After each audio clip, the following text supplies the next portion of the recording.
Hello, good evening. এখন 2টো বাজে। স্নান করলাম, খাওয়া দাওয়া করলাম, বিনিকেও খাইয়ে ঘুম পাড়িয়ে দিয়েছি।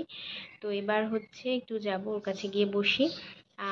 কখন আবার উঠে যায়, মাও এতক্ষণে হয়তো ঘুমিয়ে পড়েছে। তো আজকে রথ, আজকে হচ্ছে একটু বাইরে যাওয়ার প্ল্যান আছে। বাইরে যাওয়া বলতে এখানে কাছে একটা মাঠ রয়েছে বাড়ির কাছে। তো সেখানে খুব সুন্দর নাকি রথের কম্পিটিশন হয়। তো প্রতি বছর ভাবি যাব, কোনো বছর যাওয়া হয়নি। আজকেও বৃষ্টি শুরু হয়েছে দুপুর থেকে। সকালবেলা থেকে রোদ ছিল, দুপুর না যেতে যেতেই মেঘলা আর বৃষ্টি প্রচণ্ড। প্রচণ্ড বলতে মুষলধারে হচ্ছে না, অল্প অল্পই হচ্ছে, কিন্তু বাইরে বেরোলে ভালোই ভিজে যাবে এরকম। তো দেখা যাক, প্ল্যান তো আছে যাওয়ার বিকেলবেলা। যাওয়া হয় কি না। চলো আবার আসছি পরে, এখনের জন্য টাটা। তো বিকেল 4টের দিকে বৃষ্টি থেমে যেতে আমরা রেডি হয়ে বেরিয়ে পড়লাম।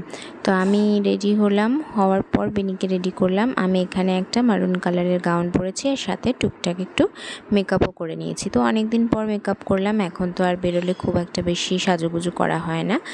আগে এর থেকে অনেক বেশি সাজতাম, মানে রেগুলারই যখন আমি জব করতাম অনেক বেশি সাজুগুজু করে যেতাম। তো সে যাই হোক, তো এখানে বিনিকে রেডি করার সময় প্রচণ্ড টাইম যায়। তো ওকে রেডি করতে গেলে আমাকে হাতে এক্সট্রা 15 মিনিট রাখতে হয়, কারণ ওকে তো সহজে রেডি করা যায় না, প্রচণ্ড ছটফট করে। জামা পরানোর পর জুতো পরাতে আরও 10 মিনিট, তারপরে আরও 10 মিনিট, এরকম করে করে যে কত টাইম চলে যায় তার ঠিক নেই।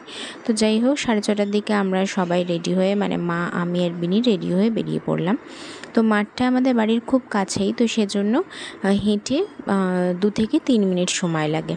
তো এখানে গিয়ে দেখলাম প্রচুর রথ সাজানো রয়েছে, সব সুন্দর সুন্দর রথ সুন্দর করে সাজিয়ে নিয়েছে, আর ছোট ছোট বেবিরাও সব এসছে রথ সাজিয়ে নিয়ে। তো এখানে এটা একটা কম্পিটিশান, এখানে প্রাইজও দেওয়া হয়, ফার্স্ট সেকেন্ড থার্ড এইভাবে। তো আমরা বেশিক্ষণ থাকতে পারলাম না, কারণ গিয়ে দেখলাম মাঠে প্রচণ্ড ভিড়, আর যার জন্য ভীষণ গরমও হচ্ছিল আর একটা সাফোকেশন হচ্ছিল। তো দেখতেই পাচ্ছ আমি বেনিকে এখানে রুমাল দিয়ে ঘাম মোছাচ্ছি। তো এতটাই ভিড় ছিল আর এত ঘাম দিচ্ছিল ওর, যে বেশিক্ষণ ওখানে দাঁড়ানোটাই পসিবল ছিল না। তো যাই হোক, টুকটাক ওখানে ছিলাম ওই 5 মিনিট মতোই, খুব বেশিক্ষণ থাকতে পারলাম না। তারপর আমরা ওখানে একটু ফটোশ্যুট করলাম, করে তারপর চলে এলাম। তো রথের দিন পাঁপড় ভাজা খাবো না সেটা তো হতে পারে না। তো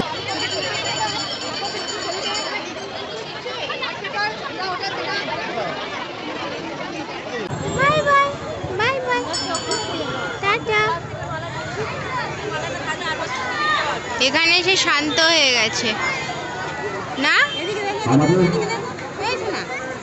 এখানে যে শান্ত হয়ে গেছে, এখানে আর কেউ বলবে না যে ও অত উৎপাতে।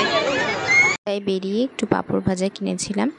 তো মেন ব্যাপারটা হচ্ছে কি, যে আমি ভেবেছিলাম হয়তো টুকটাক দোকানও বসে, মানে ছোট ছোট বাচ্চাদের খেলনা। এর আগে একবার শুনেছিলাম যে মাঠের মধ্যেই নাকি ছোট করে মেলাও বসে, তো এবারে গিয়ে তো তেমন কিছু দেখতে পেলাম না। তো যাই হোক, বেরিয়ে আমরা পাঁপড় ভাজা কিনে সোজা বাড়ির দিকে রওনা দিলাম।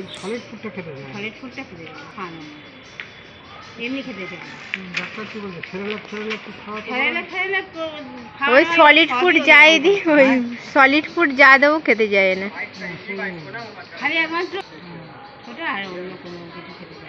এখানে একটা দাদাইয়ের সাথে মার দেখা হয়ে গিয়েছে, তো সেখানে মা আর দাদাই কথা বলছে। এখানে হচ্ছে বিনির নামে অভিযোগ চলছে যে সারাদিন খেতে চায় না, তাই এত ছেলেমেলি করতে হয়, এইসব কথাবার্তাই চলছে আর কি। এবার বাড়ি যাবে তো বিনি, এবার কি বাড়ি বাড়ি? তো ভীষণ ঘেমে গিয়েছিল, মানে ওকে যাওয়ার সময় একরকম সাজালাম আর ওকে আসার সময় ঘেমে নেই একদম, মানে যাতাই অবস্থা হয়ে গেছে। এত বৃষ্টিতেও খুব একটা যে টেম্পারেচার কমে গেছে তা কিন্তু না, বেশ ভালোই গরম হচ্ছে আর ভালোই ঘাম দিচ্ছে। তো রাস্তায় আস্তে আস্তেও দেখলাম যে বেশ কয়েকটা ছোট ছোট রথ বেরিয়েছে। তো বিনি এক দৃষ্টিতে তাকিয়েছিল রথগুলোর দিকে। তো তখন আমার মনে হচ্ছিল যে কেন ওকে একটা রথ কিনে দিলাম না। অ্যাকচুয়ালি কি, ওকে একটা ছোট রথ কিনে দেওয়াই যেত, কিন্তু যেহেতু ও হাঁটতে পারে না আর সেরকমভাবে সময়ও হয়নি, তাই অ্যাকচুয়ালি রথটা কিনে দেওয়া হয়নি। তো নেক্সট ইয়ার তো ডেফিনেটলি ওকে একটা রথ কিনে দেওয়া হবে, আর জগন্নাথ দেবের পুজোও হবে। তো এই বছর আপাতত রথ দেখা দিয়েই শেষ হোক, আবার সামনের বছর বিনি হাঁটতে শিখে যাবে, ও তো নিজেই তখন রথ টানবে। বাড়িতে এসে আমরা হচ্ছে পাঁপড় ভাজা খেলাম। তো এইভাবেই আজকের দিনটা শেষ করলাম। তো আজকের মতো টাটা বাই বাই, আবার দেখা হবে অন্য আরেকটা ভ্লগে।